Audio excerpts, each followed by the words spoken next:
almost $17,000. Ty Williams thought he found a deal when he signed up with Gritty, which promised deep cuts in his electric bill through market pricing.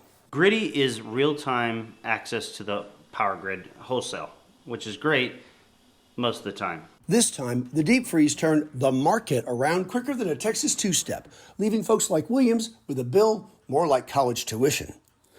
When ERCOT jacked up electric rates in a bid to get the market to get us more juice, the market stumbled. Why? Well, gas companies, for instance, couldn't bring new wells online because the power was out. So the high rates stayed. And we should have seen it coming. Krista Castaneda, a Dallas-based engineer and attorney, deals with court matters involving the energy industry every day. The weather storm combined with a monumental failure to figure out how to adequately ensure the reliability of our electric grid, combined with some missteps of the few regulators that we do have, is going to present a cascade of failures, not only the deaths and the property losses and the losses we've already seen, but failure after failure of the companies that are on the grid.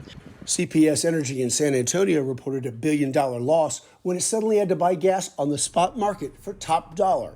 And the Brazos Electric Co-op declared bankruptcy to reorganize its debts. Meantime, Potomac Economics, hired to keep an eye on ERCOT, says it left its sky-high rates in effect for too long, and says it owes ratepayers a $16 billion refund. The next day, the Texas Public Utility Commission declined to order the rollback. By that time, Commission Chair Deanne Walker had walked away from the job. Shortly after the controversial vote, Commissioner Shelley Botkin followed Walker out the door. The last commissioner standing, Arthur DeAndrea, faced a Senate hearing on the disaster, stopping just short of calling Lieutenant Governor Dan Patrick a liar, when Patrick said DeAndrea, in a phone call, agreed the situation needed fixing. The new PUC chair claims the rollback would create so-called unforeseen circumstances in the market. He said the ERCOT overcharges only totaled about $3 billion.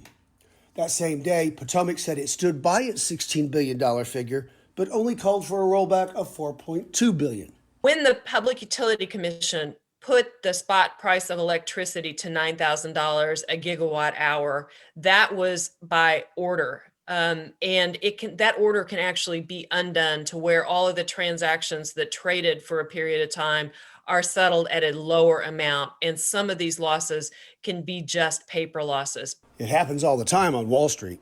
It happened during the recent mortgage crisis.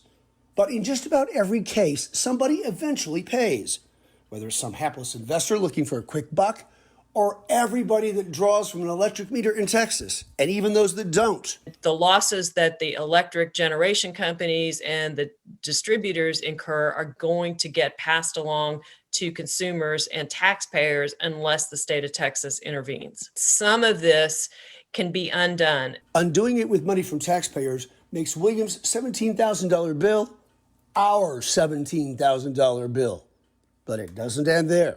There's still going to be lots of losses left to go around. And unfortunately, it's going to fall back on Texans as taxpayers and ratepayers to make up those losses.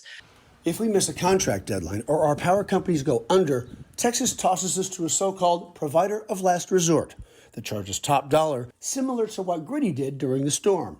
I unplugged refrigerators. I turned off everything. I turned off all the lights. It didn't prevent his big bill, and experts say we may all soon see bigger bills as our current contracts come due and sign-up incentive deals melt away like the ice of our winter storm.